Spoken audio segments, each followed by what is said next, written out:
o Brasil ele tem uma taxa de criminalidade altíssima, desde os crimes mais banais até os crimes mais escabrosos e absurdos. Bom, acho que para começar, o Brasil ele é um país que historicamente ele é um país muito violento, historicamente é assim, né?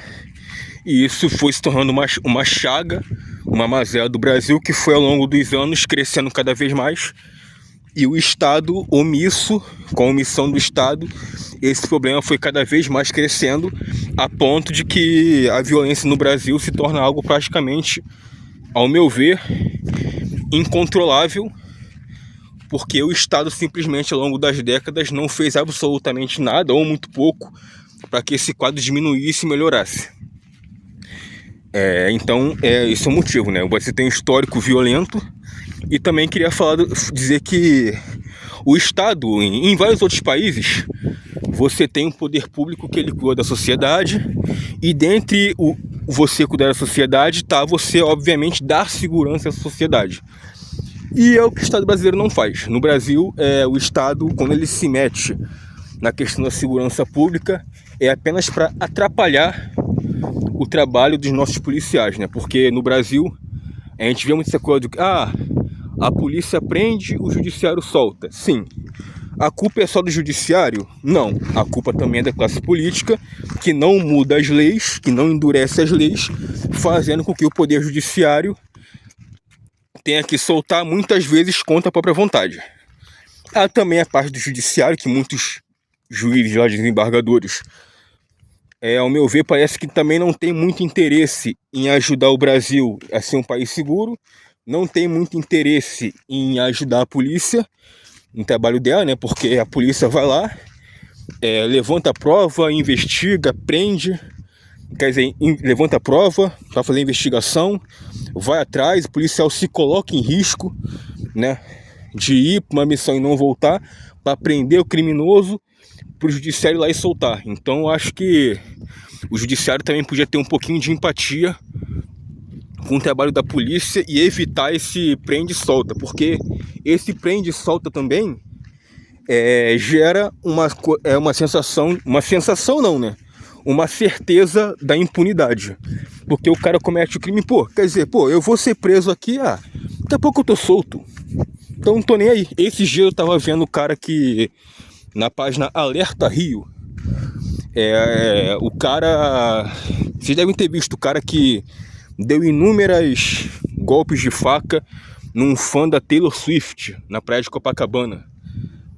Inúmeras facadas no rapaz. Esse rapaz foi preso, foi condenado a 30 e poucos anos de prisão, e esses dias eu tava vendo essa página Alerta Rio que esse rapaz, ele simplesmente está solto.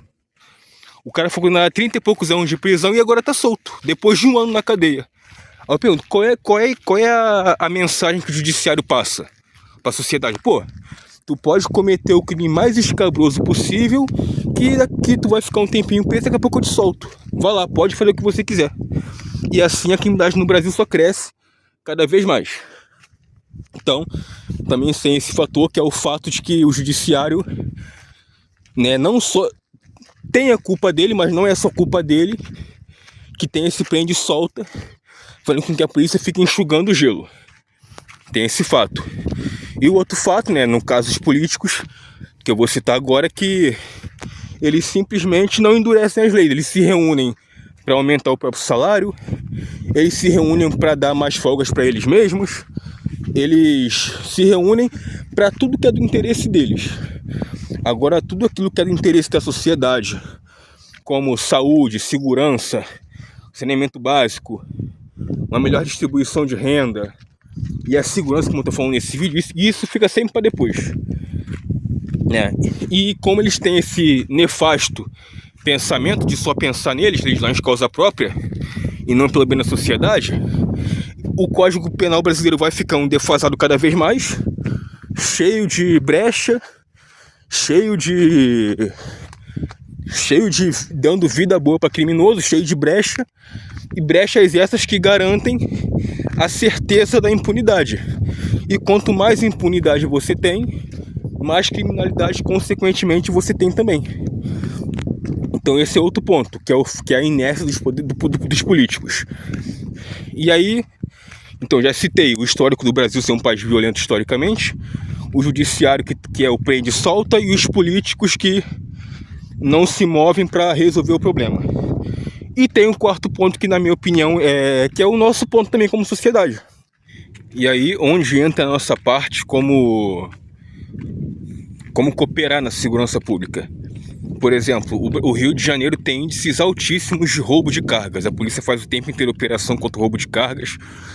Vai lá, puxa investigação, identifica quem está fazendo isso, prende, o judiciário vai lá e solta, como eu acabei de falar.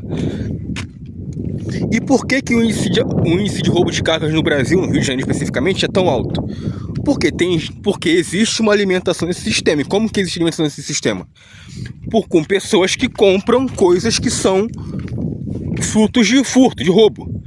Ou seja, então quando a pessoa compra algo fruto do roubo, de furto, de roubo, ela está alimentando esse ciclo. Aí o que acontece? Rouba uma carga, vai lá, ele vende aquela carga ali para se desfazer o mais rápido possível desse produto criminoso.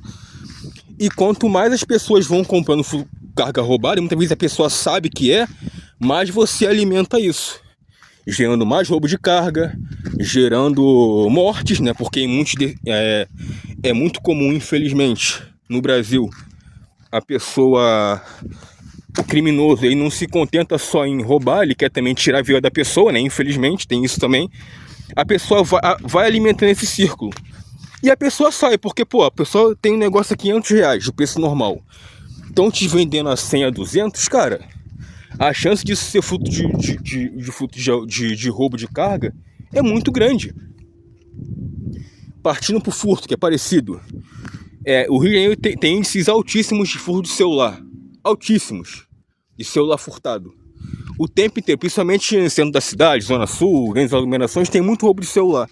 E por que tem? Óbvio que tem a escolha do cara de cometer o ato de furtar, mas também tem a responsabilidade da sociedade que muitas vezes vai lá e compra.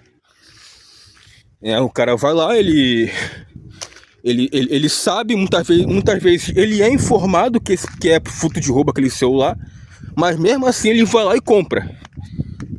Ou seja, ele está alimentando que tenha mais furto de celular. Ou seja, esse exemplo que eu dei do roubo de carga e celular são exemplos que eu quero dizer que a sociedade muitas vezes, ela própria não se ajuda a diminuir a criminalidade e a violência. A própria sociedade não se ajuda. Outra coisa também, bailes funk. A gente sabe que bailes funk, eles são a forma do tráfico arrecadar dinheiro para converter esse dinheiro na compra de armas e drogas, para aí gerar tudo aquilo que a gente já sabe. O que a pessoa faz? Ela vai pro baile mesmo assim, ou seja, ela sabe a origem desses bailes, ela sabe qual é a finalidade desses bailes, mas mesmo assim ela tá lá. Então, ou seja, dei 3 exemplos de como a sociedade muitas vezes ela também coopera para que a criminalidade no Brasil, no Rio de Janeiro e no Brasil como um todo, ela seja cada vez maior. Então, na minha opinião, a gente precisa entender, como eu falei no vídeo sobre os políticos, a gente tem que entender a nossa parcela de culpa e procurar melhorar em relação a isso. E, na minha opinião, o que eu faria para gerar mais segurança pública no Brasil? Lembrando que eu sou um leigo, essa é uma opinião. O que eu faria? Primeiro, endureceria, aliás, iria na base. Qual é a base? Muita educação, muito saneamento básico, muita saúde, investimento nessas áreas que eu estou falando, para fazer com que o crime não seja uma opção para aquele jovem, com que não seja uma opção. O Estado ele tem que parar de ajudar a empurrar o jovem para o crime. Então, investir nessa educação, segurança, saúde, saneamento básico, melhor distribuição de renda, eu investiria nisso, Por outro lado, endureceria e muito as leis para os crimes mais graves. Não teria progressão de pena. Se a pessoa foi condenada, ela vai cumprir a pena toda na cadeia. Mas tem que ter progressão de pena. Tá bom, foi condenado a 10 anos, o que tem que fazer? Tu pegou 10 anos, tu vai cumprir 8 anos na cadeia Depois que tu cumprir os 8 anos na cadeia, aí tu vai sair de progressão de pena. Enfim, endureceria as leis, teria um trabalho muito sério de conscientização também, para que as pessoas se conscientizem do mal que a violência... E fazendo isso em palestras em escolas, faculdades, enfim, um trabalho sério de conscientização, ou seja, eu investiria em serviços básicos, punição e conscientização. Eu acho que essas coisas andando lado a lado ajudariam e muito o Brasil a ser um país mais seguro. E um outro ponto que na minha opinião é fundamental, que eu faria, é a unificação das polícias. Na minha opinião, o que eu faria? Vamos unificar as polícias. Ser tudo uma polícia só. Polícia Civil, Polícia Federal e Militar, ser tudo uma polícia só. E trabalhando em conjunto. Polícia, Poder Judiciário e classe política. Esses três trabalhando juntos, mais tudo que eu citei aqui que deveria ser feito, a criminalidade no Brasil reduziria drasticamente já a curto prazo. Agora, basta o Estado deixar de pensar só nele e pensar na sociedade. E essa, infelizmente, é a parte mais difícil, se não impossível.